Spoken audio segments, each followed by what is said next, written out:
जमानत ही तो मिली है। आप तो ऐसे शहीद का चोगा भी रंग दे बसंती चोला के गाने बजाकर आप तो ऐसे दिखा रहे हैं कि जैसे पता नहीं कितना बड़ा काम कर दिया। आरोप मुक्त थोड़ा संदीप हुए हैं, आपको जमानत ही तो मिली है। संदीप जी, सभी को नमस्ते। संदीप जी, आज अगर हमें जमानत नहीं मिली होती तो भाजपा ही चिल्ला चिल्ला के कहते जमानत इसलिए नहीं मिली, दोष प्रूव हो गया। और आज हमें जमानत मिल गई है तो भी क्वेश्चंस है। खैर, इसका भी मैं थोड़ा और विस्तार से आंसर कर देती हूँ। आपको पता है, मुझे पता है कि आपको पता है कि 2018 में सुप्रीम कोर्ट ने पीएमएलए के सेक्शन 45 को अनकॉन्स्टिट्यूशनल घोषित कर दिया था। और मनी बिल रूट के द्वारा एक बैकडोर से भाजपा ने इस अनकॉन्स्टिट्यूशनल प्रोविजन को रिवाइव किया।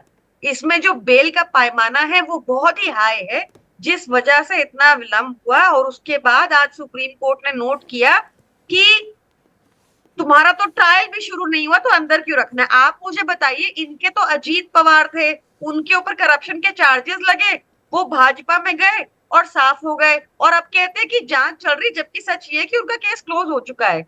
हमारे केस में पहले जेल में डाला, फिर एफआईआर की कहानी बुनी गई, फिर उसके बाद जांच के नाम पे 17 महीने अंदर। ये क्या जांच थी? मैं आपको कितने रेपिस्ट, मर्डरर्स, डेकोइट्स, किडनैपर्स गिनवा सकती हूँ जो आज भाजपा में है और वो जांच के नाम पे बाहर है। हमने ऐसा क्या जुर्म कर दिया? क्या हमने किसी को डिफ्रॉड किया? क्या लोगों के पैसे खा गए? कुछ प्रमाण नहीं ईडी के पास। कल सुप्रीम कोर्ट ने ईडी को क्या बोला कि भैया बयानबाजी पे किसी को पकड़ना छोड़ो और बताओ, कोई प्रूफ लेकर आओ। इतनी पुअर इन्वेस्टिगेशन है ईडी की, जिस वजह से कन्विक्शन रेट अंडर 0.5% है। ये बात भी आप जानते हो और आपने बहुत अच्छे शोज किए हैं इस पे। ये जानबूझकर अपने ऑपोजिशन को जेल में डाल देना, ना कोई प्रमाण, ना कोई एफआईआर, ना कोई ट्रायल, पर बदनाम करा अदालत ने, हमें। आप खुद वकील हैं प्रियंका, देखिए सिलेक्टिव रीडिंग बड़ा अच्छा करते हैं। आप इसी केस में दूसरी पक्ष में बैठी होती, सत्ता पक्ष की तरफ से बैठी होती, बहुत सारी खामियां निकाल सकती थी यहां पर अदालत का यह कहना कि जमानत देते वक्त ये साफ कर देना कि वो केस के तथ्यों पर बात नहीं कर रहा, यहां पर देरी को आधार बनाया गया है कि भाई मुकदमा शुरू क्यों नहीं कर रहे। ऐसा नहीं है कि तथ्यों पर कह दिया कि ये तो तथ्य है ही नहीं, कुछ हुआ ही नहीं, खामखा की बात कर दी। वो मुख्य सचिव ने नहीं बोला नहीं, ही नहीं 598 करोड़ का घोटाले की बू आ रही है। ये बात अदालत ने नहीं कही। आपने सिलेक्टिव रीडिंग की। आप देखिए उस ऑर्डर में 30 अक्टूबर 2023 के ऑर्डर की भी बात है, जिस ऑर्डर में इनके अगेंस्ट जो दिनेश अरोड़ा एटसेट्रा एटसेट्रा बयानबाजी की थी, वो तभी खारिज हो गए थे। बट क्योंकि 45 के रिगर्स इतने इतने कठिन होते हैं कि वो टाइम लग गया इतना लंबा। और अभी भी पीएमएलए कानून पूरा का पूरा, आपको पता है कि सुनवाई जारी है कि ये पीएमएलए कानून में ऐसे संशोधन लाउड थे कि नहीं। आज फटकार पड़ी है ईडी को सुप्रीम कोर्ट से कि तुम्हारा 0.5% से कन्विक्शन रेट लो है। ईडी इनका हथियार है। ये ईडी को इन्होंने यूज किया एक्सटॉर्शन डिपार्टमेंट की तरह।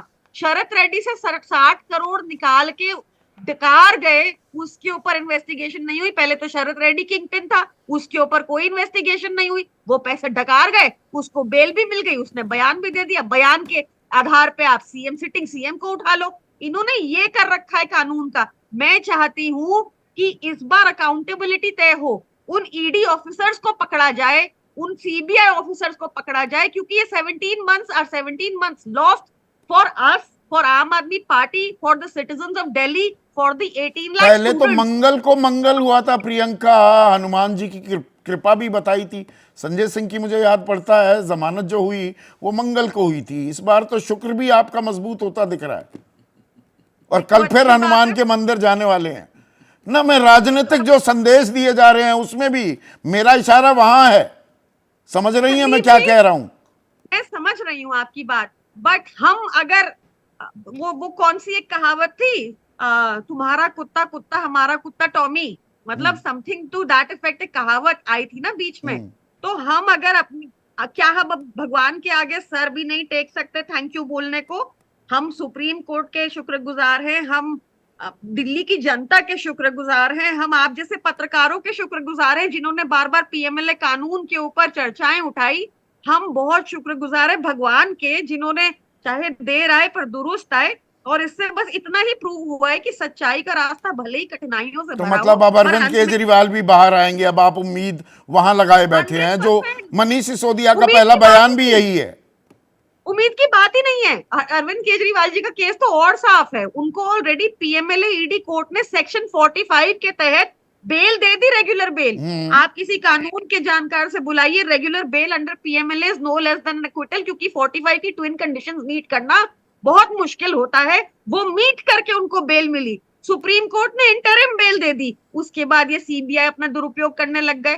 कोई बात नहीं, यहाँ भी सुप्रीम कोर्ट में आते ही इनका ये केस भी सामने हटेगा। बट आप देखिए हम पे कितनी चर्चाएं हुई जहां हम पे डिफेम किया गया संदीप जी। अब उतनी चर्चाएं होनी चाहिए कि इन्होंने हम पे इतना कीचड़ मलने की कोशिश की, पर तो इनका पर कीचड़ आरोप मुक्त चिपका नहीं हुए ना अभी। ना ना ना ना अरे ना, आरोप मुक्त नहीं हुए हैं, बेल मिली है। तब करेंगे, तब चर्चाएं करेंगे। और बीजेपी चर्चा को हम किसी का पीछा नहीं छोड़ते हैं, चर्चा हम करेंगे, और ना काहू से दोस्ती ना काहू से बैर।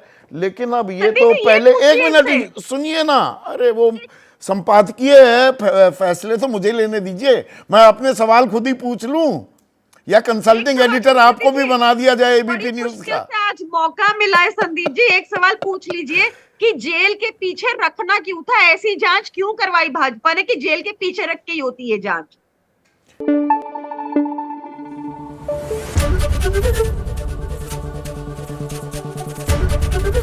एबीपी न्यूज आपको रखे आगे।